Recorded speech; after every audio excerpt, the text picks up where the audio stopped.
आप सब लोगों को मेरा सप्रेम नमस्कार। एक बड़े इम्पोर्टेंट पॉइंट पे मैं आपसे कुछ कहना चाहूँगा। आज ओपीडी में मेरे पास एक बच्चा आया करीब अराउंड 10 साल का, और उसके फादर ने कहा कि इसको देखने में कुछ प्रॉब्लम हो रही है, और टीचर्स ने स्कूल से मैं बताया है कि बच्चे को आप आई टेस्ट कराएँ।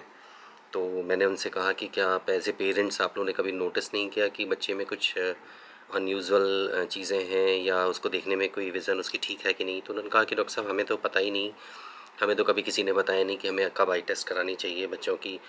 तो मैंने उनसे कहा कि क्या आप वैक्सीनेशन के लिए तो आपने जानकारी ली होगी अपने पीडियाट्रिशियन से, तो क्या आपको ये नहीं पता था कि और इम्पॉर्टेंट ऑर्गन्स हैं जिसमें आँख आती है, सब बच्चे को सुनने में कोई प्रॉब्लम नहीं है, या कोई जनरल चेकअप में आपको कब कराना चाहिए इसके बारे में आपको कोई आइडिया नहीं था, तो आपको किसी से पूछना चाहिए था।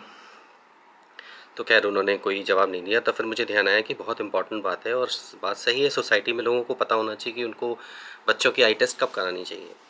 तो मेरा रिक्वेस्ट ये है कि बहुत छोटी सी बात है, बच्चा जब भी पैदा हो तो ये हमारी इम्पॉर्टेंट है हमें ये जानना कि बच्चे के सारे ऑर्गन्स, इम्पॉर्टेंट ऑर्गन्स काम कर रहे हैं कि नहीं कर रहे हैं, क्या बच्चे के आँख पूरी डेवलप्ड है कि नहीं है, बच्चे के विज़न में जो रिफ्लेक्सेस हैं वो डेवलप हो रहे हैं कि नहीं डेवलप हो रहे हैं, बच्चे की कोई हार्ट में कोई प्रॉब्लम तो नहीं है, बच्चे को हियरिंग कोई प्रॉब्लम तो नहीं है। एक जनरल चेकअप बनता है, तो एक आई टेस्ट, एक आई चेकअप इम्पॉर्टेंट है।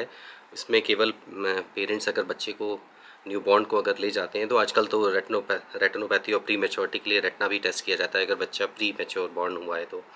अदरवाइज़ हम लोग अक्सर, क्योंकि congenital naso lacrimal duct block होता है, क्योंकि आँख से नाक में कनेक्शन डेवलप नहीं होता, तो मदर को कुछ मसाज के लिए भी बताया जाता है। तो कुछ सिंपल सी चीज़ें मदर को केयर के लिए बताई जाती हैं, और कुछ आई टेस्ट कर लिए जाते हैं, और पता लग जाता है कि बच्चे की विज़न प्रॉपर है, उसका रेटिना ठीक बना है कि नहीं बना, और फोकस ठीक है नहीं, रिफ्लेक्सेस डेवलप हो हुए हैं प्रॉपर कि नहीं। फिर एक 2 साल में, जब बच्चा 2 साल का हो जाए, तो एक थॉरो आई टेस्ट बहुत ज़रूरी है।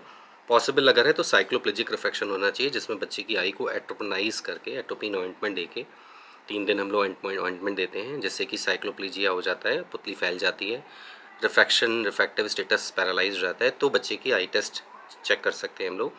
फिर 5 साल पे, अगर 5 साल पे बच्चा नॉर्मल है तो हर 5 साल की एज तक में, 40 साल की एज तक में एक बार टेस्ट ज़रूर होना चाहिए, एवरी 5 ईयर्स।